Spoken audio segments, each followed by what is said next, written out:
कि अधजल गगड़ी छल कर जाए। ये तो मोदी जी की ही भाषा है कि 70 साल का जवाब मांग रहे हैं कांग्रेस से। खंड खंड समाज जो पाखंड से भरा हुआ है और आधी बात पेट में आधी बात मुंह में, ये वही लोग करते हैं। कमरे के अंदर कुछ, कमरे के बाहर कुछ। नए नवेले नौजवान को निश्चित रूप से कांग्रेस पार्टी की तहजीब और उसकी रिवायत को सीखने की आवश्यकता है।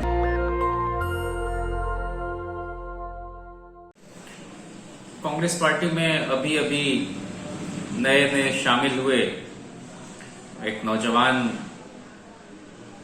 नेता का बयान सुन रहा था। उन्होंने कई सवाल खड़े किए हैं। कांग्रेस स्वाधीनता आंदोलन की पार्टी रही है। कांग्रेस को किसी से सीखने की भले जरूरत ना हो, लेकिन नए नवेले नौजवान को निश्चित रूप से कांग्रेस पार्टी की तहजीब और उसकी रिवायत को सीखने की आवश्यकता है। कांग्रेस कभी भी इतना लाउड और कर्कश होने का नाम नहीं है। कांग्रेस एक तरह से सलीका, करीना और शाइस्तगी का नाम है। कांग्रेस कभी भी आत्मश्लाघा और गर्भोन्मत्तता में डूब जाने का नाम नहीं है। इसलिए जिस भी दल में आते हैं आप, एक कूलिंग ऑफ पीरियड होता है। आप उसकी तहजीब को, उसकी संस्कृति को अपनाते हैं, उसको आत्मसात करते हैं। लेकिन कुछ लोग आए ही हैं कांग्रेस में कॉमिक रिलीफ देने के लिए, चुटकुला सुनाने के लिए। तो ये आर्टिकल 19(1) को एक्सरसाइज करने का सबको हक है, वही कन्हैया भी कर रहे हैं। ये तो बोलने की मशीन ही है ना कि चुप रह ही नहीं सकते और सुनना इनको आता नहीं। तो ये गांधी नेहरू की परंपरा में नाटकीयता के तत्व नहीं हुआ करते। हल्की बातों की कोई जगह नहीं हुआ करती। छिछली और ओछी बातों को आक्रामक मुद्रा में, भाव भंगिमा में, देह भाषा में परोसने का कोई मतलब नहीं होता है। और हिस्ट्री परफॉर्म करने की चीज नहीं है, वो डेंस फैक्चुअलिटी की मांग करती है। पूरे परिप्रेक्ष्य में बात रखे जाने की अपेक्षा रखती है। लेकिन ये तो सुविधाजनक ढंग से इतिहास की प्रस्तुति करते हैं। अब उन्होंने 2-3 गंभीर प्रश्न खड़े किए। एक तो ये कि पृष्ठभूमि की बात की है। राजनीति में जो लोग हैं उनके परिवार के लोग हों, इसको एक तरह से बुरे चीज के रूप में पेश किया गया। ये किस पर सवाल खड़ा कर रहा है? ये नेहरू जी को कटघरे में खड़ा कर रहे हैं जो इस देश के बड़े नेता रहे। किन पर तंज कर रहे हैं? 1959 में नेहरू जी के जीवित रहते हुए, उनके निधन से 5 साल पहले इंदिरा जी, जो इस देश की बड़ी नेता रही हैं, वो कांग्रेस पार्टी की राष्ट्रीय अध्यक्ष हो गई थी। तो आप किन पर व्यंग्य कर रहे हैं? इस तरह की बातें करके कौन सा नैरेटिव आप पेश कर रहे हैं? तो इसलिए फिर वो कह रहे हैं कि एकाध सिंधिया इधर उधर चले जाएं। जरा कांग्रेस पार्टी की हिस्ट्री को भी आप उठाकर देख लें। हेमवती नंदन बहुगुणा बड़े नेता थे कांग्रेस पार्टी के, उत्तर प्रदेश के मुख्यमंत्री रहे। उनके बेटे विजय बहुगुणा कांग्रेस में रहते हुए उत्तराखंड के मुख्यमंत्री हुए और आज बीजेपी के आंगन में झूल रहे हैं। रीता बहुगुणा जोशी जी, हेमवती नंदन बहुगुणा जी की सुपुत्री, कांग्रेस पार्टी की उत्तर प्रदेश में सदर रही हैं। आज अजय सिंह बिष्ट के मंत्रिमंडल की शोभा बढ़ा रही हैं। SM कृष्णा जी इस देश के विदेश मंत्री रहे, कर्नाटक के मुख्यमंत्री रहे, कांग्रेस पार्टी ने बड़े ओहदे दिए और आज वो बीजेपी का कीर्तन कर रहे हैं। शताधिक सांसद जो कभी कांग्रेस में हुआ करते थे, आज नागपुर की भाषा बोल रहे हैं और भारतनाट्यम और भांगड़ा कर रहे हैं। इसलिए राहुल जी जो बार बार कह रहे हैं कि कांग्रेस के अंदर के संघी तत्व से छुटकारा पाने की आवश्यकता है, तभी कांग्रेस मजबूत होगी। तो इनको मेरी पूरी शुभकामनाएं। कांग्रेस पार्टी में शामिल हुए, लेकिन इनके पैर में जो चक्र लगा हुआ है और चंचल चित्त, तो थोड़ा स्थिर होकर काम करें और बड़बोलेपन से बाजाएं।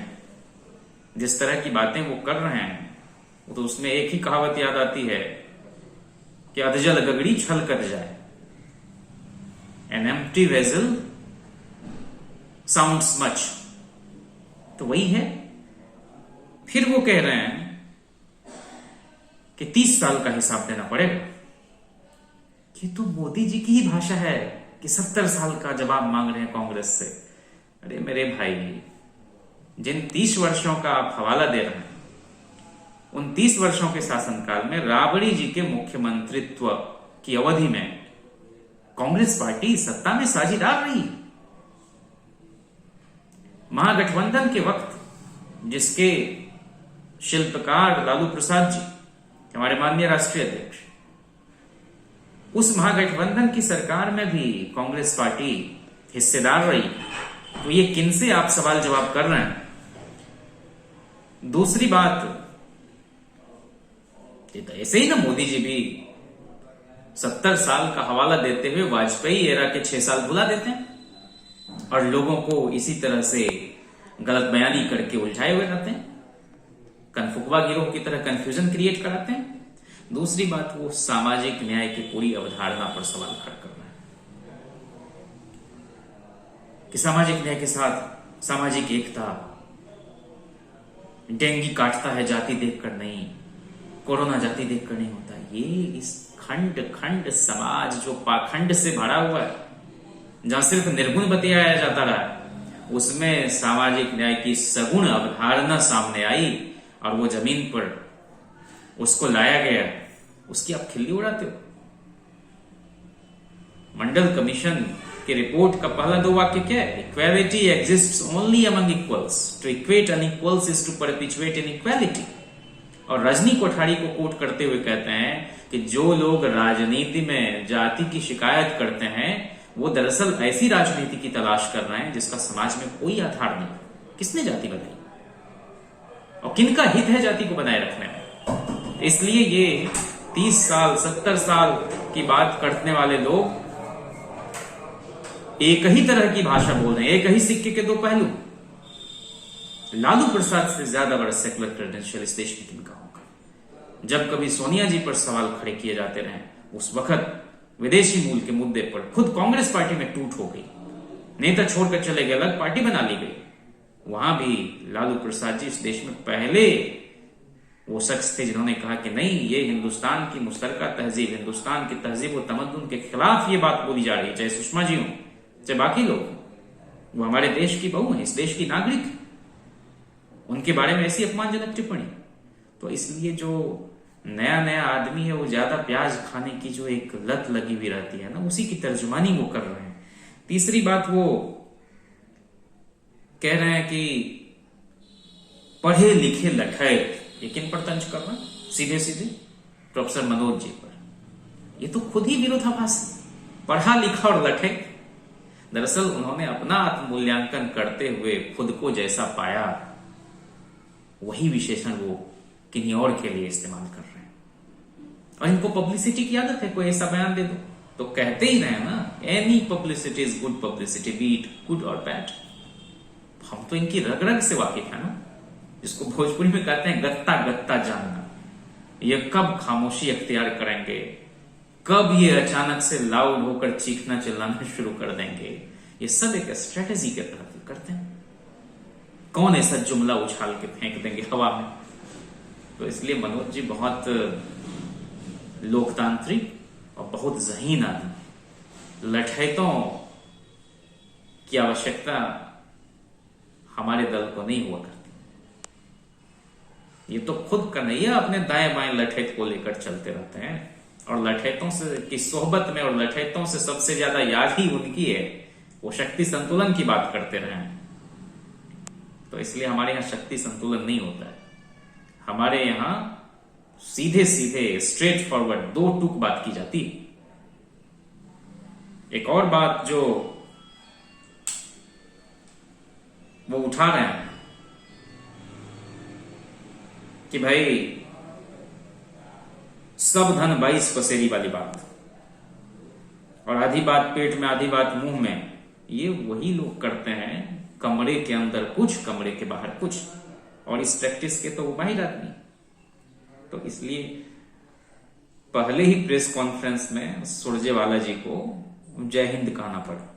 तो ये लगातार पार्टी के लिए एम्बेरसिंग सिचुएशन क्रिएट करते रहते हैं।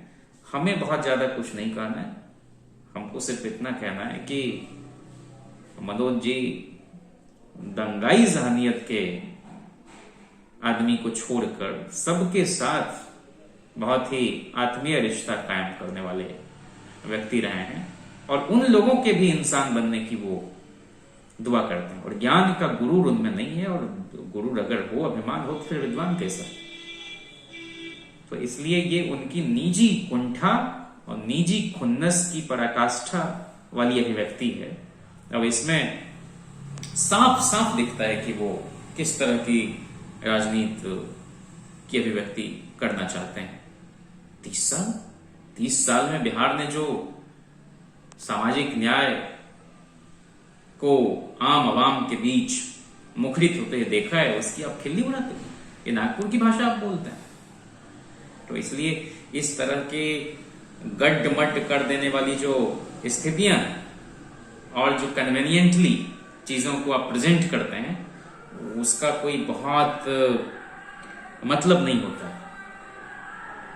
नए नए आप आए हैं कांग्रेस पार्टी में, मेरी बहुत सद्कामनाएं हैं, लेकिन वो गालिब कहते हैं ना कि खुश होते हैं पर वस्ल में यूं मर नहीं जाते। तो जो आप कर रहे हैं अतिरिक्त वफादारी प्रदर्शित करने का जो एक तरह से उतावलापन आप में है, वो कांग्रेस पार्टी के लीडर भी भीतर भीतर मुस्कुरा रहे होते हैं इस बेचैनी पर, इस छटपटाहट पर।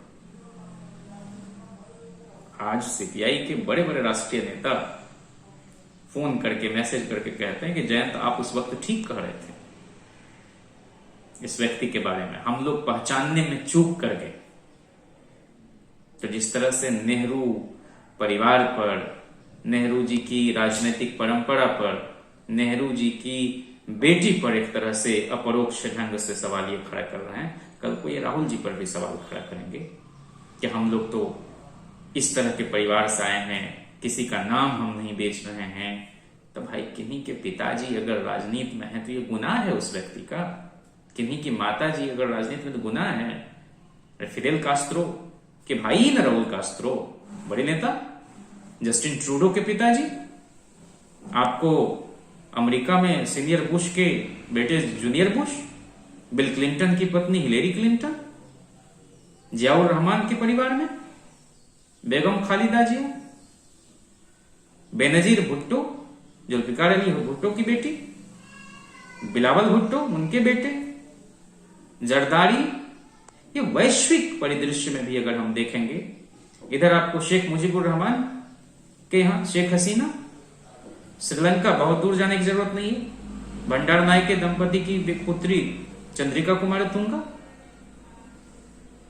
इसलिए ये जो एक अलग ही तरह की बातें हो रही हैं, उसका कोई मतलब नहीं। अगर आपके अंदर क्षमता है तो आपको राजनीति करने का पूरा हक संविधान देता है, और आखिरकार आप जनादेश लेकर आते हैं, जनता से ही स्वीकार्यता आप हासिल करते हैं।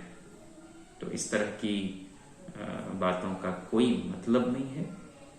और जो हमारे राष्ट्रीय नेताओं के बीच की आपसी समझदारी और आपस का समन्वय है, उसमें ये लगातार अपने मन से कुछ अतिजलदगरी की तरह की हरकतें करते रहते हैं। इन सब चीजों से बचना चाहिए अगर वाकई कांग्रेस के ट्रेडिशन को आप फॉलो करना है। शुक्रिया। नेशनल दस्तक की आपसे गुजारिश है कि अगर इसको बचाना चाहते हैं तो नेशनल दस्तक को सब्सक्राइब करने के लिए रेड कलर के सब्सक्राइब बटन को दबाएं, फिर बेल आइकन की घंटी दबाएं। नेशनल दस्तक को बचाने के लिए बहुत जरूरी है कि हर खबर को शेयर करें, लाइक करें, कमेंट जरूर करें।